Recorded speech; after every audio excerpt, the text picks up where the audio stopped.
मैं तो इंटरफेरेंस के बिल्कुल खिलाफ हूँ किसी भी मामले में। बाहर जा रहे जाएं, जो पहन रहे पहने, जो जी चाह रहा है खाएं। मुझे क्या जरूरत है बीच में घर का माहौल खराब करने की, अपने बेटे को किसी टेंशन में डालने की कि वो बेबस हो जाए कि अम्मा की मानो या बीवी की मानो।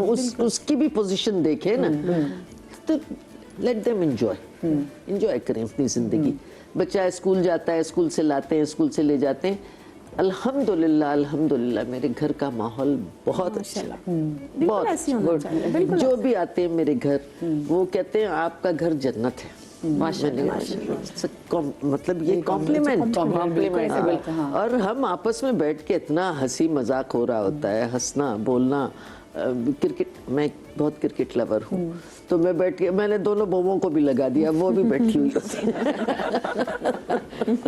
कहती हूँ बॉल कौन बना होता है, खाना कौन बना होता है, बॉल कौन बना, फैजी के साथ, फैजान के साथ बैठ के क्रिकेट का मजा दोबाला हो जाता है। जो बातें हो रही है, मुझे तो उसकी क्रिकेट की टर्म भी पता है ना, क्या मैं इतनी मतलब इन्वॉल्व हूँ उसमें।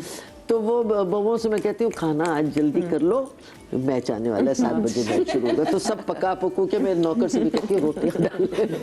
मेरे मियाँ कहते रोटियां खराब हो जाती है जब तक मैच खत्म। आज खा ले खराब रोटी, बैठ तू भी बैठ, उसको भी बहुत शौक है। वो फिर हम चक्कों चौकों पे जो शोर करते हैं, और फैजान की बेटी सबसे आगे बैठी। तो माहौल आपके हाथ में, देखिए घर का माहौल आप खुद बनाते हैं। आपको क्या जरूरत है उनकी जिंदगियों में नाक अपनी घुसेड़ने की? कोई जरूरत नहीं, उनको भी खुश रहने। बेटों की कोई खुद भी खुश नहीं, मेरे बेटे की शादी हुई है माशाल्लाह हुई है। और देखिए मैं कहती हूँ अपनी इज्जत अपने हाथ में। ये मैं पहले अपनी इतना आप डिस्टेंस रखें कि आप वो बात मुंह से निकालें नहीं कि आपको पलट के वो बात आए। किसी पे इतना जोर न डालें कि मेरी मर्जी से चलो, इस वक्त उठना है। डरी सास भी लग रही है हम नहीं, मैं डरी हुई सास नहीं, मैं डरी हुई बहू भी, डरी सास भी हूँ। मतलब ये कि मुझे ये होता है कि हाँ आप अपनी रिस्पेक्ट कराएं अपने बच्चे के सामने भी, क्योंकि बिलावजह की, जो कि मेरी बहू तो यूएसए में, मेरे साथ तो है भी नहीं, हम लोग दूर रहते।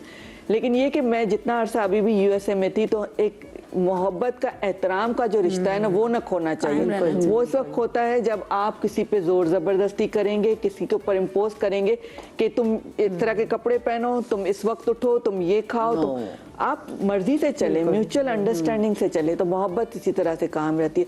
और दूसरा ये कि आप सास बहू की वजह से जो मेन पिसता है ना, वो बेटा और शौहर होता है, जिसको काम पे भी जाना है, घर भी चलाना है। एक औरतों के झगड़े में वो बेचारा पिसता है, क्योंकि हमारे जो लड़के हैं उनमें इतनी समझ नहीं है कि वो किस तरह से डील करें। वो माँ को कहते हैं मुझे नहीं पता कि क्या करना, आप लोग खुद समझें। बहू बीवी को कहते हैं मुझे नहीं पता। तो ये औरतों को खुद समझना चाहिए कि घर में किस तरह से चलने। अब बहू को भी सास का एहतराम रखना चाहिए, उसको उस रिस्पेक्ट, जिस तरह वो माँ की तरह सास हो ही नहीं सकती। और बेटी की तरह बहू नहीं हो सकती। मुझे एक बात बताइए, जैसे अभी आज की वही जो हमारा टॉपिक भी है, तो उसमें एक जैसे बड़े बुजुर्ग कहते भी थे ना कि अगर आपने किसी घर की लड़की अगर लेकर आनी हो, तो लड़की से पहले लड़की की माँ देखे, आपको उधर से लड़की का अंदाजा हो जाता है। सो आपने वैसे ये चीजें देखी नहीं? वो कहते हैं कि लड़की की माँ को भी देखो तो आपको तब, लड़की की माँ तो मेरी भाभी है, तो मैंने जिंदगी भर से देखी। बस घर से लेकर आई आप, तो घर से ले आई ना फिर तो। हाँ, तो आपको नहीं वैसे कहीं होता कि जी आपकी भाभी किस घर में ज्यादा चल रही है, आपके बेटे के घर में? नहीं, मैंने नोट ही नहीं किया कभी, इस बात पे मैंने गौर ही नहीं किया। मैंने इसको कहा देखें उनकी लाइफ है, वो अपनी माँ से जितनी बात करे, अपनी बहन से बात करे, मैं क्यों इंटरफेरेंस करूं? कैसी है? बहुत अच्छी, बहुत अच्छी। मुझे लगता है कि आपको आपकी भाई की बेटी से बड़ी मोहब्बत हो गई, आपने कहा कि बस ये मेरे ही। ओह बिल्कुल, पता नहीं क्यों वो जब ये 17 इयर्स की हुई तभी मैंने मांग लिया था, 18 में उसकी शादी हो गई थी। तो मतलब माशाल्लाह आपने मैंने कहा इससे पहले कोई और मांग ले, मैं तो बस वो मैं कहती हूँ किस्मतें भी बहुत रोल प्ले करती है। हमारी जो जिंदगी है उसमें किस्मत, और लड़की को आप कितना भी देख लें, आप कहीं रिश्ते कराती हैं, लड़की को आप 10 दफा देख लें, लेकिन कुछ उसकी इतनी हिडन बातें होती हैं कि वो शादी के बाद खुलती हैं, आपको पता ही नहीं होता कि इसके अंदर क्या है। और कहीं ऐसे होता है कि हम अम्मा इतनी सादा होती हैं, सिंपल होती हैं, मासूम होती हैं, और वो बच्चियां लग रही है ना, किसी और वो होता है हिडन क्वालिटीज, वो बाद में निकलती है शादी के बाद। चले लड़कियां आप फैशनेबल भी हो, लेकिन आप इंसान अच्छे जबान, मैं कह रही हूँ ना बहू बने, मेरी ये बात होती है ना बहू बने ना बेटी बने, एक अच्छी इंसान बन जाए। एक अच्छी इंसान बन के उस घर में रहेंगी तो उसको इज्जत भी देंगी, माँ ना समझे सास ना समझे, एक अपने अच्छे इंसान के साथ जिंदगी गुजारे अच्छे बर्ताव से। फराज जियो और जीने बात ये खुश रहो, जिंदगी का कोई पता नहीं होता आपने कब चले जाना है, तो जो वक्त आपको अल्लाह ताला ने दिया है उससे कोशिश करें अच्छा गुजारने की, चाहे बहू हो चाहे सास हो। और जो ये सासें कहती है ना छोटी छोटी चीजों में जो बिलमेख निकालते हैं ना कि ये यूं नहीं ये नून, आप अपने लिए बुरा अब जैसे ये कह रही है, मतलब ये एक सास है, अच्छा है इनका सोच है कि मेरी मर्जी से कपड़े नहीं पहने, माँ की मर्जी से पहने।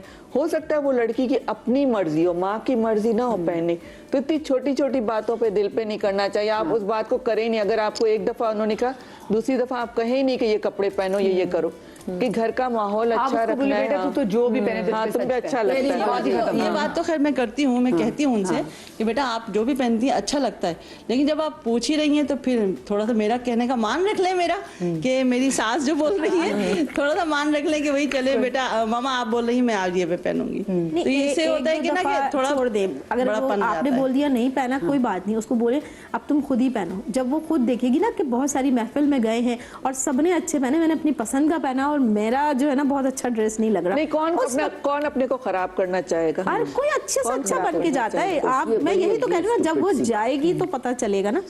तो हर चीज थोपने की जरूरत नहीं है, जबरदस्ती ना थोपे किसी पे भी, चाहे वो बेटी हो या बेटा हो या बहू हो।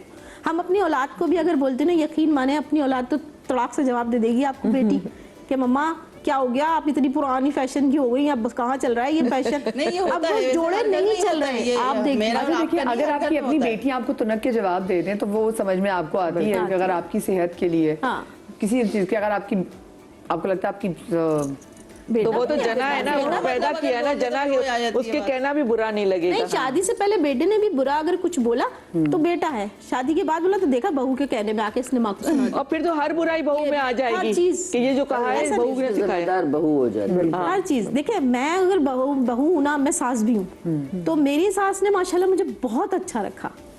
यानी कि मैं अगर 1.25 महीने में तो मुझे उन्होंने उतरने नहीं दिया।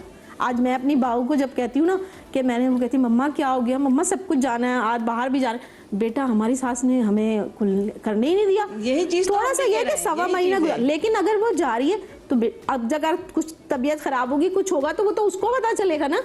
आपका काम था कहना, आपने कह दिया, लेकिन वो भी ऐसी नहीं होती कि वो कुछ जबरदस्ती कुछ। लेकिन अब हालात ऐसे हैं, तकरीबात हैं, शादी ब्याह बीमारी जारी, जाना ही पड़ता। नहीं, नेचुरली आपको स्पेस देना है, दोनों जगह से स्पेस देना है। कोई बात, स्पेस बहुत बड़ी बात है। थोड़ा सा टाइम दे। देखिए जब तक आप बच्चियों के ऊपर अपना टाइम छोड़ेंगे नहीं ना, उनको उनके पास घर छोड़ दे, कोई आएगा देखेगा तो खुद से होगा। मेरी बहू, मुझे टेंशन नहीं होती है, मैं घर से बाहर हूँ, किचन में मुझे नहीं पता, क्योंकि कोई ये नहीं कहता देखो उसकी सास कितनी फुहरती, लोग ये कहेंगे यार देखो घर की लड़की। मेरे घर में तो लड़के थे ना, मेरे घर में तो लड़के, मेरी तो बेटी नहीं है, लेकिन आज मेरे बेटों ने सब सीखा हुआ है, खाना पकाना लेके हर चीज माशाल्लाह उन्हें आती है। तो वो बहू के साथ भी करे होते हैं, वो अपने देवर को भी बुलाती है, आ जाओ ये बनाना है, वो मिलके बनाते, भाभी आपने ये नहीं बनाया, निकालें ये बनाए, मिलके बना रहे होते हैं। कुछ भी करो, वो तुम्हारा काम है, खुद ही समेटो। और वो इतना, मैं इतना किचन साफ नहीं रखती जितना वो रखती है, क्योंकि आपने कहा खुद ही समेटो, खुद ही समेटो, खुद ही बनाओ, खुद ही समेटो।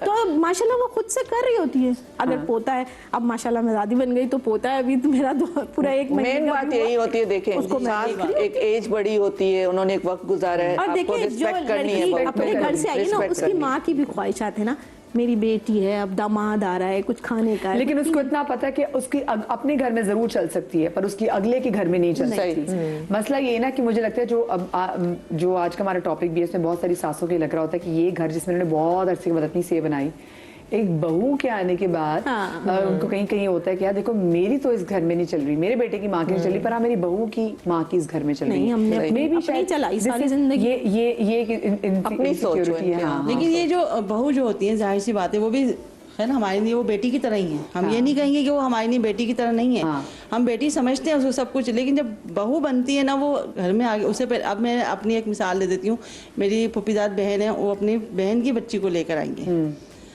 पहले वो भतीजी बहुत अच्छी थी, लेकिन है ना जब वो बहू बनकर आई तो वो उसने अपने रंग दिखा दिए कि मैं तो बहू हूँ भाई, मैं भतीजी नहीं हूँ। अब मेरी बहन मुझसे कहती है कि भाई ये क्या चल रहा है मेरी तो समझ में नहीं। मैंने कहा आप छोड़ दें फिर उसके हाल पे, मैंने भी उसको उसके हाल पे छोड़ दिया है, आप वो खुद ही कर लेंगे, खुद ही रखेंगे। नहीं, कहीं कहीं कुछ ना कुछ बड़ों को बोलना पड़ता ही है, आप कितना ही कुछ कर लें लेकिन बड़ों को फिर भी बोलना पड़ता है। लेके आएंगी ना तो आपको मैं एक चीज बताऊं, ये पुरानी कहावत है कि वो जो फुप्पी है ना वो सास फिर बनती है, वो फुप्पी नहीं रहती। जो खाला है वो फिर सास ही बन जाती है, फिर वो फुप्पी। जब सास का रिश्ता आप लोगों ने इतना गंभीर बना दिया है ना तो वो जहनों पे सवार हो गया है। देखिए, तो मुझे लगता है हमारी माओ को भी, अगर आपका एक ही बेटा हो या दो बेटे हो और या आपका सबसे बड़ा बेटा हो, क्योंकि माँ सबसे बड़े बेटे से सबसे अटैच होती है, तो मेरे ख्याल से जो हमारे आसपास के जो लोग हैं उनको बातों बातों में माँ को भी ये कहने की जरूरत है कि चलो ठीक है, ये तो तुम्हारा बड़ा बेटा है और ये तुम्हारी परछाई है और ये तो तुम्हारे साथ ही रहना है। थोड़ा सा तुम भी ना हल्का सा अपनी बहू को भी इतना टाइम देना कि उसकी भी इतनी अच्छी केमिस्ट्री इसका बन सके, क्योंकि अब माँ को भी पता चाहिए कि मैंने तो जिंदगी भर नहीं साथ रहना।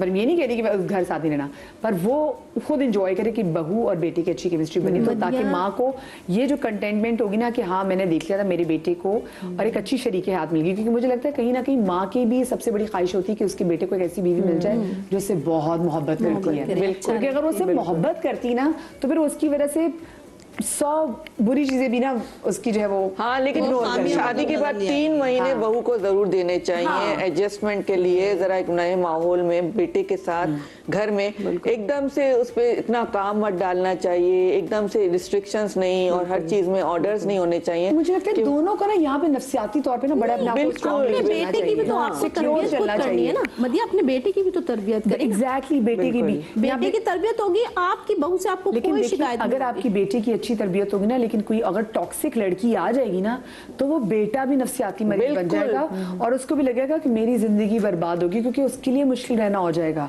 ये आपने सही कहा था कि शादी से पहले एक साइकोलॉजिकल टेस्ट होना चाहिए लड़के बहुत ज्यादा हो गया है। लेकिन हमारे पाकिस्तानी लोग हजरात, आपको पता है कि इनकी क्या कारस्तानियां हैं, जिन्होंने जैसे उन्होंने देखा कि जी लग गए हैं कैमरास लग गए हैं, सर्विलेंस कैमरास लग गए हैं, सीट बेल्ट नहीं बांधेंगे, शर्टें ऐसी बनवानी लोगों ने जिसमें सीट बेल्ट बनी है। तो ये वो आवाम है जनाब, ये वो आवाम है कि जिसपे आप जब वो मीटर लगाते ना कि झूठ तो नहीं बोल रहे, इन्होंने उसको भी डॉज कर दिया है जी। तो ऐसे लोगों की हम नफ्सियात का क्या टेस्ट कर सकते हैं। बट मेरे ख्याल से बहैसियत एक इंसान में कितना बनी भाई, कितना टाइम रह गया है?